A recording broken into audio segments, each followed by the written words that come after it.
Vamos abrir a palavra em Gênesis 12, versículos de 1 a 3. O pastor Wallace disse que ia fazer uma pregação, mas com uma característica de estudo bíblico. E eu vou fazer um estudo bíblico com uma característica mais de pregação. Então nós vamos estar invertendo. Temos ainda 30 minutos para a gente compartilhar. E eu espero que Deus fale ao seu coração, no nome de Jesus. Gênesis 2, 12, de 1 a 3. Vamos ler? Todos juntos. Ora, disse o Senhor a Abraão: sai da tua terra, da tua parentela e da casa de teu pai, e vai para a terra que eu te mostrarei. De ti farei uma grande nação, e te abençoarei, e te engrandecerei o nome. Sê tu uma bênção. Abençoarei os que te abençoarem, e amaldiçoarei os que te amaldiçoarem. Em ti serão benditas todas as famílias da terra. Meus queridos irmãos, eu quero destacar, finalizando assim esse período de escola dominical coletiva, algumas lições na vida de Abraão. Eu quero destacar pelo menos 3 lições. Abraão tem uma vida muito rica, nós podemos aprender muito com ele, com os seus erros e com os seus acertos, mas hoje, finalizando essa temporada, eu quero destacar 3 lições. A primeira lição que nós tiramos na vida de Abraão é que a vida de Abraão é prova viva da doutrina da eleição. Vamos todos então repetir: a vida de Abraão é prova viva da doutrina da eleição. Mais uma vez, a vida de Abraão é prova viva da doutrina da eleição. Meus amados, Abraão era e fazia parte da 10ª geração depois de Noé. Ele era descendente de Sem, e seu pai se chamava Tera. Abraão tinha 2 irmãos e se casou com a sua meia-irmã Sarai, que depois Deus muda o nome para Sara. A palavra de Deus revela que o pai e o avô de Abraão, eles adoravam falsos deuses. Eles não eram tementes ao Deus Todo-Poderoso, Criador dos céus e da terra, ao Deus Jeová, ao Senhor, somente a Ele é digno da adoração, mas eles adoravam os falsos deuses. Abraão foi criado dentro desse contexto. A família de Abraão era idólatra. Eles habitavam em Ur dos Caldeus, lá em Josué, capítulo 24, 22, veja o que está escrito, para que não haja nenhuma dúvida da vida familiar espiritual de Abraão. Josué 24, 2, diz o texto sagrado, leamos: então Josué disse a todo o povo: assim diz o Senhor, Deus de Israel, antigamente vossos pais, Tera, pai de Abraão e de Naor, habitavam da além do Eufrates e serviram a outros deuses. Então era o contexto familiar de Abraão. Os seus pais, seus avós serviram a outros deuses. Não existe nenhuma evidência de que Abraão fosse um servo de Deus antes da aparição do Senhor. E aqui, queridos, nós temos essa grande lição, que Deus, por livre e soberana vontade, escolheu Abraão, chamou Abraão e abençoou Abraão. Amém?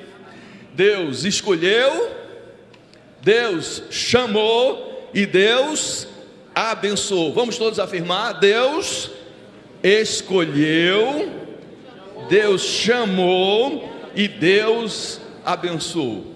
Deus apareceu a Abraão pelo menos 8 vezes. E em Gênesis capítulo 12, versículo 2, Deus aparece a primeira vez a Abraão e lhe promete 3 coisas. Vejamos aí o versículo 2, vemos o que é que Deus promete. Primeiro, de ti farei uma grande nação. Segundo, eu te abençoarei. Terceiro, te engrandecerei o nome. Meus amados, a vida de Abraão é prova viva da doutrina da eleição. Deus não escolheu Abraão baseado em qualquer história de merecimento da sua vida. Deus não escolheu Abraão porque ele era um servo fiel.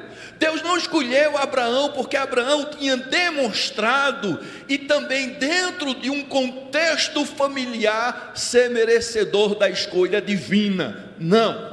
Deus escolheu Abraão por sua livre e soberana vontade. Amém? Meus amados, assim também Deus fez conosco. Deus nos escolheu, como diz a Escritura, antes da fundação do mundo. Deus nos chamou de forma eficaz e Deus nos abençoou com toda sorte de bênçãos espirituais. Louvado seja o nome do Senhor. Você foi escolhido por Deus? Amém. Amém. Deus lhe chamou e Deus nos abençoou. Amados, eu não queria ser crente. Eu já disse isso aqui várias vezes. Quantos dos irmãos também têm a mesma história que eu, que não queria ser crente? Levanta a sua mão. Não queria ser crente e tinha raiva de crente. Não gostava, crente nunca tinha feito mal a mim, mas não gostava de crente. É aquele preconceito, né? Que não existe uma razão, mas existe um ambiente. Eu me lembro que lá em Caruaru, conheci um amigo que jogava bola. Eu tomava conta de um time de futebol e o time estava desfalcado. E aí me sugeriram convidar uma pessoa que jogava um bolão. Convidei esse cidadão. E ele realmente jogava muito bem. Eu jogava porque era dono da bola, né? Mas ele jogava muito bem. E conversando com ele, ficamos amigos, que é amigo da família. Conversando com ele uma vez, ele disse: ô colega, eu tenho um negócio a te dizer. Eu disse: pois não. Só eu quero dizer que eu sou crente. Eu disse: eita colega, eu não gostei não.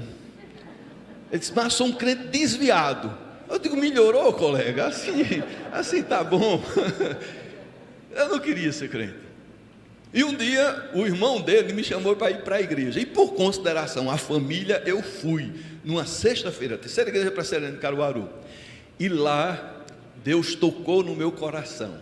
E aquele que não queria ser crente, agora estava entregando a sua vida a Jesus Cristo. E aí a minha vida mudou, queridos. Louvado seja o nome do Senhor.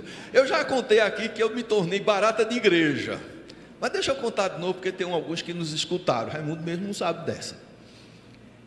Eu ia para a igreja todo dia que tinha culto. Era o primeiro a chegar. Às vezes chegava antes da zeladora. Ela morava do lado da igreja, eu ficava esperando e ajudava ela a abrir a igreja. Eu era o primeiro a chegar. Era o primeiro. E eu tinha alegria. E um dia o pastor Sérgio convidou um pregador desses bem animado. E o cidadão, eu acho que faltou um pouquinho de sabedoria. Igreja lotada. Aí ele disse: meus irmãos, fez o cumprimento, né, tal. Vocês sabem quem é o primeiro a chegar na igreja? Aí isso me despertou, né? Eu disse: será que ele sabe que sou eu? Será que alguém falou? E aí ele repetiu. Aí eu fiquei mais curioso ainda. E aí ele soltou a pérola: o primeiro a chegar na igreja é o diabo, é Satanás. Meus irmãos, eu envermelhei. Eu digo: meu Deus. E eu fico sozinho aqui com ele, Senhor. Ainda bem que eu não pensei que ele estava me chamando do Satanás, né? Mas levei para essa daí. Meus amados, eu não queria, mas o Senhor me escolheu e me chamou de uma maneira eficaz. Você não queria, muita gente não queria, mas Deus te chamou de uma maneira eficaz. E quando Ele chama, querido, quando Ele chama pelo seu poder, pela sua graça, pela sua bondade, pela sua misericórdia. E eu sei de testemunho de pessoas que escutaram a mensagem na hora do convite a confessar a Jesus como Senhor e Salvador. Irmãos, existe uma questão teológica, é que algumas pessoas são contra fazer o apelo, porque isso aí daria uma ideia do homem estar escolhendo a Deus, quando na realidade é Deus quem escolhe o homem. Mas, meus amados, lá em João capítulo 1, versículo 11 e 12, está escrito: Jesus veio para cá os seus, mas os seus não receberam. Mas a todos quanto o receberam, deles o poder de serem feitos filhos de Deus, a saber os que creem no seu nome. Então, há uma necessidade aí, colocada no texto sagrado, de se receber a Jesus. Mas isso não significa que uma pessoa, quando recebe a Jesus, isso é um poder de escolha dele. Só quem recebe a Jesus verdadeiramente é aquele que foi escolhido por Jesus, que foi escolhido por Deus antes da eternidade. A pessoa entrega a vida a Jesus, é assim: eu aceitei Jesus. Aí Jesus diz: homem, deixa de besteira, tu só aceitaste porque eu te trouxe. O Senhor chama de maneira eficaz, amém, queridos? Então, do mesmo jeito que Deus escolheu Abraão, que chamou Abraão, e nessa experiência nós temos isso, também Deus nos escolheu e nos chamou pela sua graça e sua bondade. Então, não se espante quando eu fizer um apelo, porque nós não estamos com esse convite à pessoa a receber a Jesus, dando uma ênfase na responsabilidade humana ou na decisão humana. Eu sei que quando uma pessoa se entrega a Jesus, ele só se entrega porque Deus tocou, porque o Espírito Santo tocou, porque o Espírito Santo foi lá. E tem pessoas, queridos, que o poder de Deus é tão grande, que eu já vi esse testemunho, a pessoa dizer: eu fui tomado por uma presença, pelo poder, e quando eu menos percebi, já estava lá na frente, e o pastor orando por mim.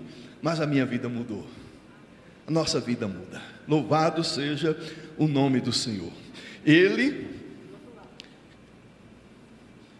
Obrigado, meu santo. Jesus também lhe deu da água da vida. Não é só o pastor Wallace, não. Meus amados, Deus nos escolheu, Deus nos chamou e Deus nos abençoou. E isso, querido, nos faz lembrar, e eu gostaria de lembrar aqui as doutrinas da reforma protestante, né? As bases da doutrina da reforma, que são 5. Vamos ver se os irmãos já aprenderam quais são elas, as doutrinas reformadas. Opa! Eita! Tá bom, irmã Cirlã, deixa os outros agora. Graça irresistível, expiação limitada e perseverança do santo. Eita, povo abençoado. Marcelo lembrou um deles, né? Então vamos lá, queridos, as 5 doutrinas reformadas. A doutrina da graça, os irmãos lembram quais são elas? As doutrinas da graça os 5 solas. Agora ficou fácil, né? Os 5 solas, quais são elas?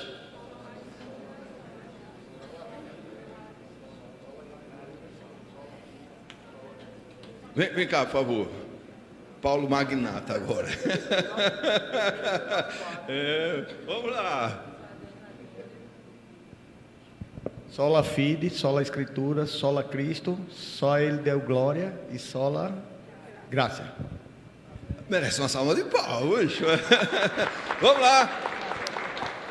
Então é bom a gente começar só com a Escritura Sagrada. Só as Escrituras Sagradas. A Bíblia é a nossa única regra de fé e prática. Só a graça e só a fé. Nós somos salvos pela graça mediante a fé. Então temos 3: Escritura, graça e fé. A quarta, somente Cristo. Ele é o nosso único e suficiente Salvador, e nada pode ser acrescido à sua obra salvadora. E em último lugar, só a Deus a glória. Que Deus seja glorificado em tudo. Vamos agora todos, para todo mundo tirar 10. Só as Escrituras Sagradas, só a graça só a fé, somente Cristo e somente a glória a Deus. Todo mundo passado. Ninguém disse nada. Vou reprovar, sim. Amém. Sim, aí voltamos para as doutrinas reformadas. Depravação total, o que significa isso? Que o homem é incapaz de satisfazer a justiça divina, que não existe no homem nada que o habilite ou que o torne merecedor de receber a salvação ou de receber qualquer bênção de Deus. É isso que significa depravação total. Segundo, a eleição incondicional. Deus nos escolheu por sua livre vontade e soberania. Amém? Você foi escolhido por Deus pela sua livre e soberana vontade de Deus. É possível a gente conhecer se uma pessoa foi ou não escolhida por Deus? É? Responda, mesmo que seja errado. Quem acha que é possível a gente reconhecer um eleito de Deus? Levanta a sua mão. Amém, obrigado. Quantos acham que não é possível saber se uma pessoa é eleita de Deus ou não? Levanta a sua mão. Ok. 1 Tessalonicenses 3,4. Eu acho que é. 1 Tessalonicenses 3,4. Joga aí para ver se é isso mesmo.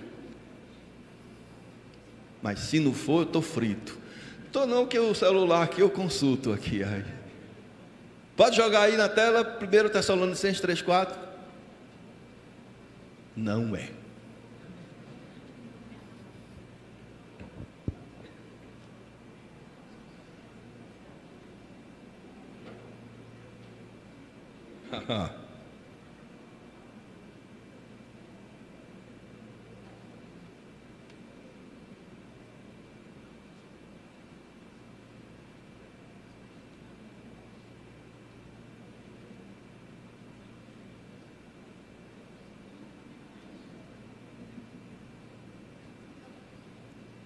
E agora, Jesus?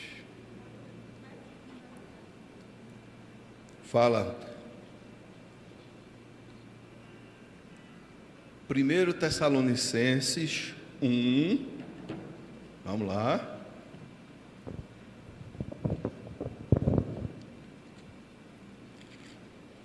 Vamos ver se a gente sabe, tem condições de descobrir se uma pessoa é eleita de Deus ou não.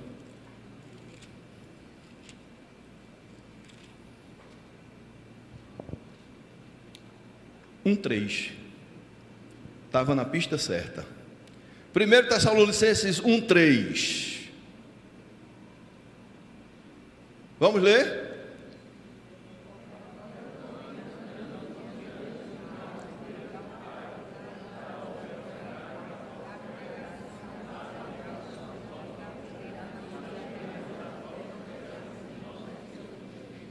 Misericórdia. Vamos melhorar, vamos. Vamos todos. Reconhecer.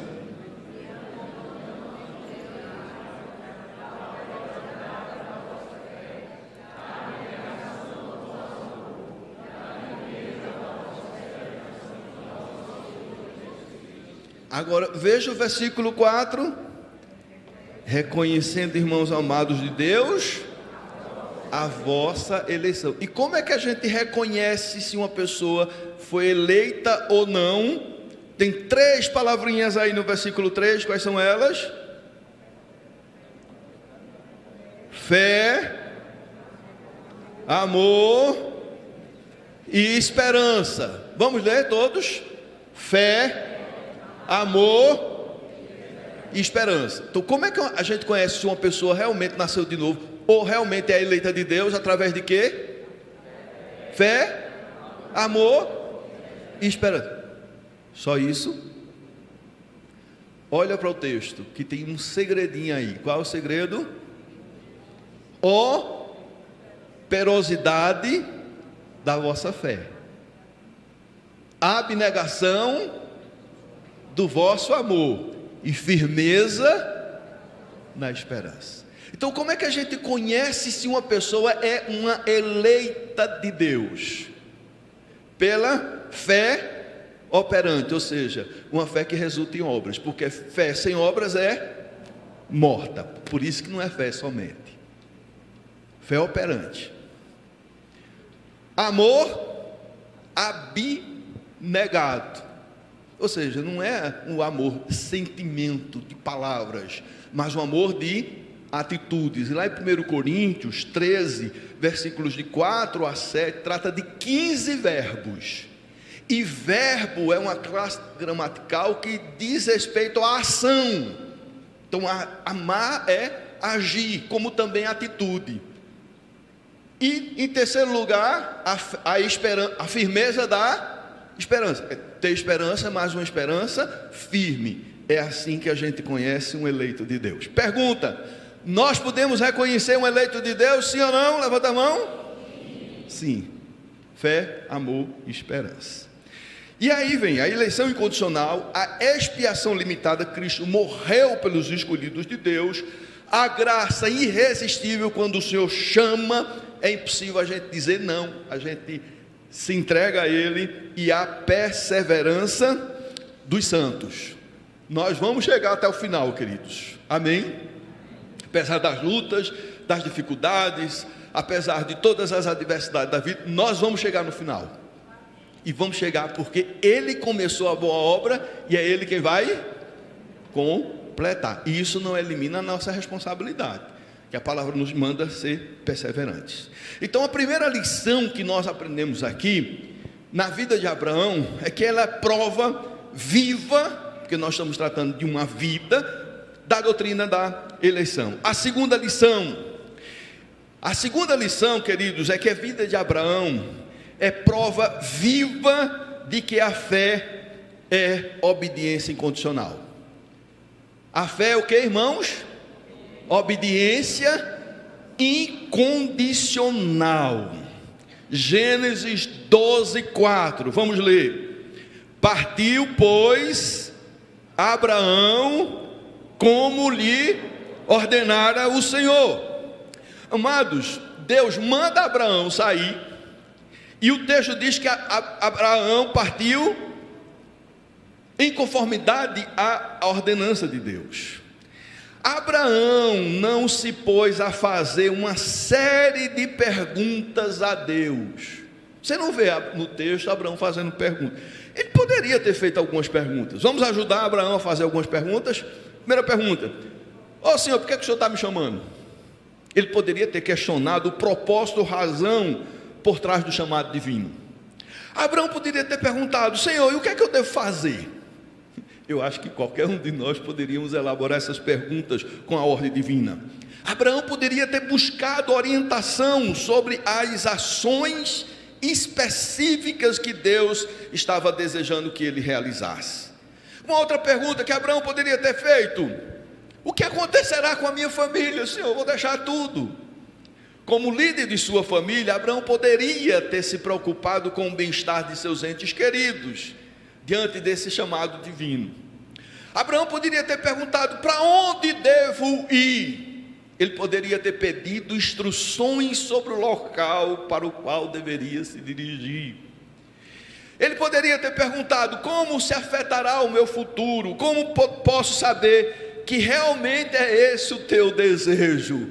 O que devo deixar para trás? Como serei uma bênção para todas as nações? Tantas perguntas Abraão poderia ter feito, mas Abraão não faz nenhuma pergunta. Abraão obedece. O que é que Abraão faz, queridos? Obedece. Abraão obedeceu imediatamente. Mas essa não foi a única vez que Abraão obedeceu. Deus lhe fez um pedido. Na verdade não foi um pedido, foi uma ordem estranha. Vamos lá para Gênesis 22, versículos de 1 a 14, e nós vamos acompanhar. Veja que ordem estranha essa de Deus. Hoje não é tanto estranho, porque a gente já conhece a história, começo, meio e fim. Mas vamos colocar no lugar de Abraão. Na primeira experiência, Deus vem e fala isso, depois de prometer um filho, com toda aquela complexidade, com toda aquela história, e aí Deus vai dar uma ordem. Gênesis 22, 1 a 14, vamos ler. Depois dessas coisas, pôs Deus a Abraão à prova e lhe disse, todos: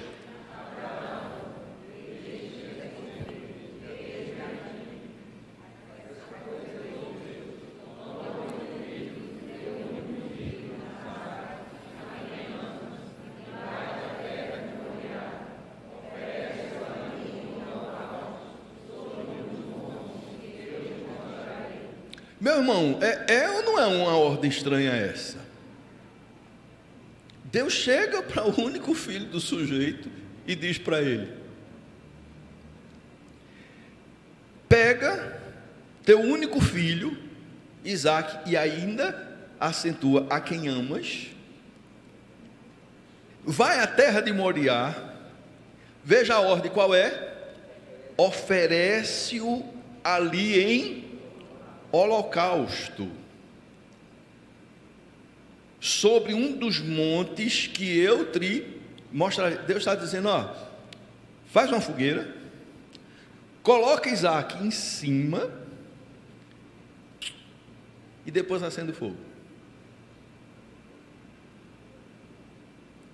É isso que Deus está mandando. No versículo 3, vamos observar que Abraão obedeceu incondicionalmente. Versículo 3, todos, vamos ler com bastante vigor.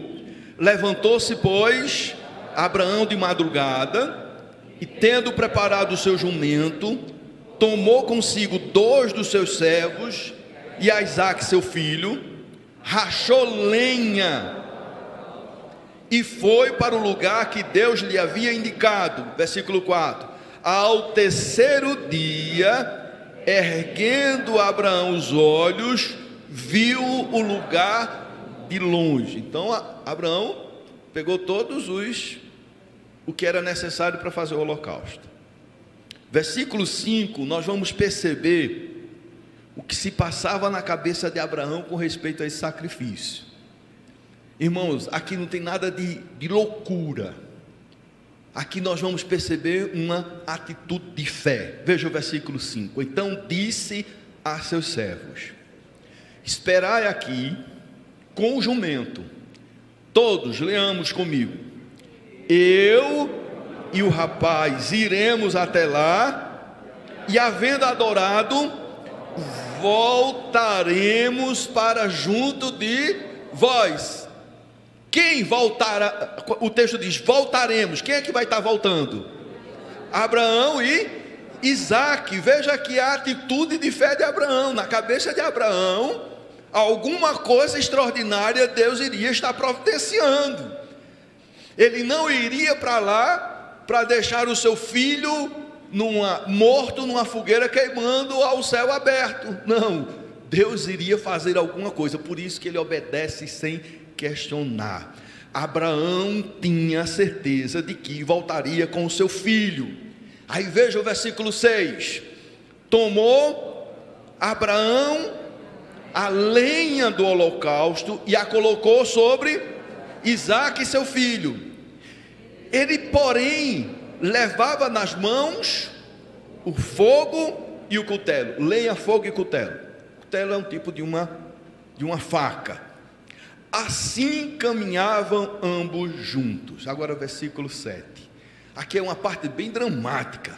Quando Isaque disse a Abraão, seu pai: meu pai, respondeu Abraão: eis-me aqui, meu filho. Perguntou-lhe Isaque: todos, eis o fogo e a lenha.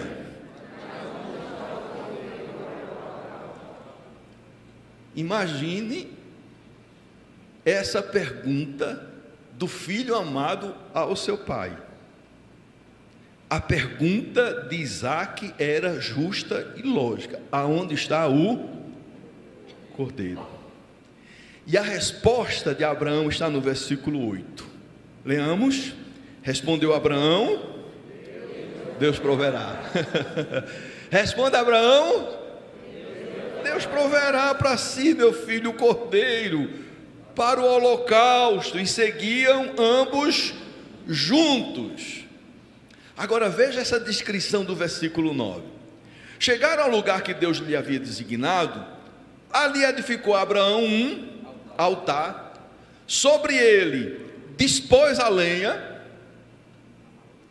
amarrou Isaque, seu filho, e o deitou no altar em cima da lenha. Dá para imaginar a cena? Amados, não há nenhum registro de que Isaque tenha feito qualquer objeção ou insistido em respostas mais objetivas. Isaque também tinha crido que Deus iria prover. Aí o versículo 10: e estendendo a mão, tomou o cutelo para imorar o filho. E significa o que, irmãos? Obediência total. Faz do jeito de Deus. Amém, queridos? Quando Deus manda fazer, a gente tem que fazer. Isso me faz lembrar de Davi quando estava levando a arca. Então, eles estavam levando a arca, só que Deus tinha dado instruções de como deveria levar a arca. Não podia tocar na arca. Tinha que ser com todos os caminhos de segurança. E aí vai aquela festa, aquela alegria medonha, e porque não se fez do jeito que Deus ordenou, a arca tombou. E quando ela tomba, o que é que dois homens fazem? Corre para segurar a arca. E o que é que acontece com eles? Morrem os dois. Irmãos, aquela alegria, aquela festa todinha foi reprovada por Deus. Por quê? Não estava sendo feito do jeito de Deus. Irmãos, a gente tem que obedecer a Deus e obedecer do jeito de Deus, como Deus ordena. E Abraão, ele demonstra aqui uma obediência total. Abraão é o pai da fé porque obedeceu. E obedeceu incondicionalmente. A fé está intrinsecamente ligada à obediência. Vou repetir. A fé está intrinsecamente ligada à obediência. Uma fé que não resulta em obediência é uma fé morta. Vou repetir, uma fé que não resulta em obediência é uma fé morta. Aí vamos ver os versículos 11 a 13. Vejamos a providência de Deus. Vamos ler todos fortes. Versículo 11: mas do céu lhe bradou o anjo do Senhor a Abraão. Epa, peraí, irmãos, deixa eu ler direito. Vamos ler direito. Mas do céu lhe bradou o anjo do Senhor: Abraão, Abraão. Ele respondeu: eis-me aqui. Então lhe disse: não estendas a mão sobre o rapaz e nada lhe faças, pois agora sei que temes a Deus, porquanto não me negastes o filho, o teu único filho. Tendo Abraão erguido os olhos, viu atrás de si um cordeiro, preso pelo chifre entre os arbustos. Tomou Abraão o carneiro e o ofereceu em holocausto em lugar de seu filho. Resultado da obediência de Abraão.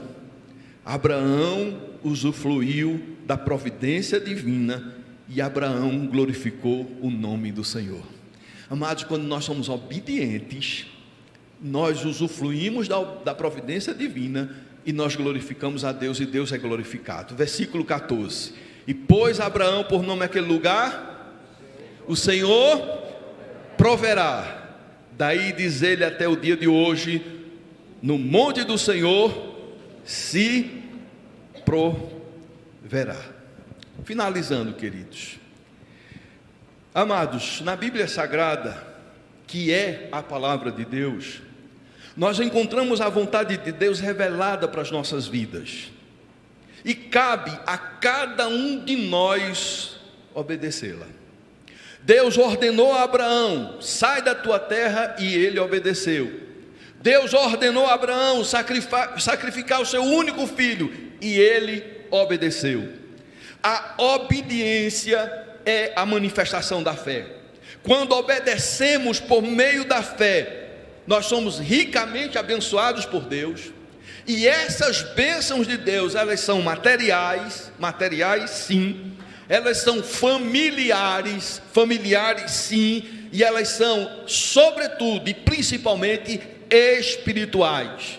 Quando nós obedecemos aos mandamentos de Deus, Deus é a nossa providência. Obedecer a Deus é ter a certeza de que Ele proverá. Meus amados irmãos, as duas ordens de Deus, humanamente falando, eram loucura. O mundo considera os mandamentos de Deus para o seu povo nos dias de hoje como loucura. Ser fiel a Deus em tudo que Ele ordena em sua palavra é loucura. Não se conformar com este mundo é loucura. Não aderir aos valores dos tempos modernos, isso é loucura. Não fazer parte de uma ideologia do sistema é loucura. Os mandamentos de Deus aos olhos do mundo é loucura. Mas aquele que faz a vontade de Deus tem a vida eterna. E não existe nada mais sábio do que isso. Bendito seja o nome do Senhor. Qual é o Isaac que Deus quer que você deixe no altar? Obedeça. Amém? Primeira lição, prova viva da doutrina da eleição. Segunda, prova viva de que Deus é obediente e misericórdia. E a última lição é que a vida de Abraão é prova viva de que Deus é misericordioso. Abraão erra, falha, peca, envergonha, é causa de maldição. Isso aconteceu na vida de Abraão. O seu filho imita o mesmo erro que ele, também trouxe maldição para aqueles que estavam envolvidos no problema, mas Deus é misericordioso. Ele não desiste dos seus filhos. E do mesmo jeito que Deus operou de maneira graciosa na vida de Abraão, que operou na vida de Isaac, Deus também opera nas nossas vidas. E precisamos ter esse mesmo olhar de Deus com aqueles que caem, com aqueles que erram, com aqueles que, por conta do seu erro, trazem maldição. Mas Deus restaura, porque não existe caso perdido para Deus. Eu quero repetir isso, não existe caso perdido para Deus. Do mesmo jeito que Deus foi misericordioso com Abraão e com Isaac, Deus quer que a gente seja com os Abraão. Eita, qual o plural de Abraão? Isso. E com Isaques da vida. Deus é sempre misericordioso. E aí, como é que termina a vida de Abraão? Gênesis 25, 7, 8 e 11, para a gente finalizar. Gênesis 25, leamos: foram os dias da vida de Abraão 175 anos. Expirou Abraão, morreu em ditosa velhice, avançado em anos, e foi reunido com seu povo. Depois da morte de Abraão, Deus abençoou a Isaque, seu filho. Isaque habitou junto a Beer-Lahai-Roi. Amados, a maior conquista que obtemos na vida, ela é reconhecida na hora da morte.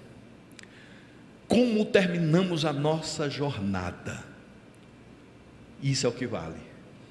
Isso é o que vale. Abraão terminou em ditosa velhice, avançado em anos, reunido com o seu povo, e Deus abençoando o seu filho, a sua descendência. Que assim o seja na nossa vida, em nome do Senhor Jesus. Vamos orar. Obrigado, Senhor, pela vida de Abraão, os exemplos que podemos tirar para as nossas vidas.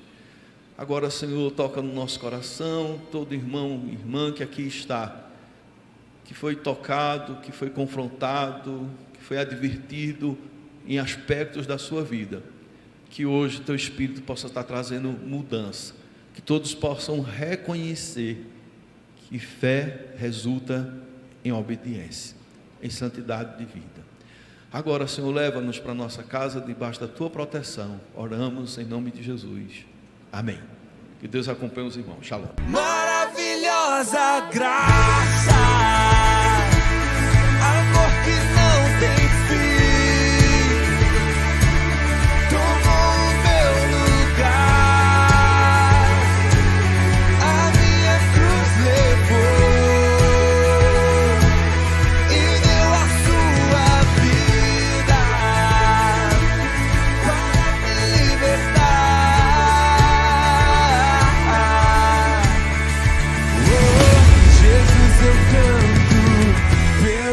fez por mim.